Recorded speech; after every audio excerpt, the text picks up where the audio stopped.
ಮಂತ್ರಿ ಮಾಡ್ತಾರೆ. ಬೆಂಗಳೂರು, ದಾವಣಗೆರೆ, ಹುಬ್ಬಳ್ಳಿ, ಬೆಳಗಾವಿದವರು ಇನ್ನೂವರೆಗೂ ಕೂಡ ಮುಸ್ಲಿಮ್ರು ಯಾರೂ ಮಂತ್ರಿ ಆಗಿಲ್ಲ.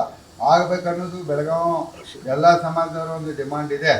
ಅದಕ್ಕೆ ತಾವು ಕೂಡ ಧ್ವನಿಗೂಡಿಸ್ತೀರಾ ಇಲ್ಲ ಅಂತ ನಾವು ನೋಡಿ, ಅವರು 2 ಸರ್ತಿ ಶಾಸಕ ಇದ್ದರು, ಈಗ ನಾ ಇದ್ದೀನಿ.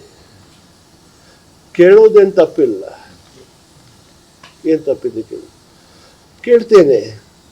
ಕೊಟ್ಟಿದ್ದಂದ್ರೆ ಪ್ರಾಮಾಣಿಕವತಿಯಿಂದ ಕೆಲಸ ಮಾಡ್ತೀನಿ, ಕೊಡಲಿಲ್ಲ ಅಂದ್ರೆ ಒಂದು ಕಾರ್ಯಕರ್ತ ಅಂತ ಕೆಲಸ ಮಾಡ್ತೇನೆ. ಉತ್ತರ ಕರ್ನಾಟಕದಲ್ಲಿ ಇನ್ನೂ ತನಕ ಯಾರಕ್ಕೆ ಸಿಗಲಿಲ್ಲ. ಸ್ಪೆಷಲಿ ಬೆಳಗಾಂ ಸಿಟಿಗೆ ಸಿಟಿಯ ಸ್ಥಾನಿಕ ಅದವರು ಯಾರಿಲ್ಲಿ ಹುಟ್ಟವರು ಇನ್ನೂ ತನಕ ಮಂತ್ರಿ ಆಗಲಿಲ್ಲ. ಅದು ನಾವು ಕೇಳ್ತಾ ಇದ್ದೀವಿ. ರಾಷ್ಟ್ರಕ್ಕೆ ರಾಜಧಾನಿ ಅಂದರೆ ಹೇಳ್ತಾ ಇದ್ದೀವಿ. ನಾವೆಲ್ಲರೂ ಹೇಳ್ತಾರೆ ಜಿಲ್ಲಾದಲ್ಲೇ ಆಗಿದ್ದಾರೋ, ಸಿಟಿದಲ್ಲೇ ಹುಟ್ಟವ್ರು ಆಗೋದು ಯಾರಾಗಲಿಲ್ಲ. ನಾ ಸಿಟಿದಲ್ಲೇ ಹುಟ್ಟಿದ್ದೀನಿ. ಕೇಳ್ತಾ ಇದ್ದೆ ಎಲ್ಲಾರ್ಗೆ ನಮಗೆ ಸಪೋರ್ಟ್ ಮಾಡಿ ಅಂದರೆ ಹೇಳ್ತೀನಿ.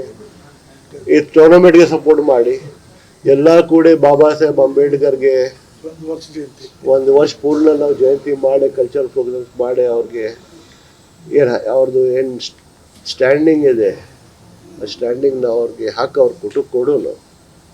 ಬರೀ ಹೆಸರದಲ್ಲೇ ವರ್ಷಕ್ಕೆ 1 ಸರ್ತಿ ಹೋಗಿ ನಾವು ಮಾಲ ಹಾಕಿದಂದ್ರೆ it is not correct for stature. ಪೂರ್ಣ ವರ್ಷ ನಾವು ಒಂದು ಕಾರ್ಯಕ್ರಮ ಮಾಡಿದ್ರೆ ನಾ ಎಲ್ಲರಿಗೂ ವಿನಂತಿ ಮಾಡ್ತೀನಿ. ಎಲ್ಲರಿಗೂ ಧನ್ಯವಾದ.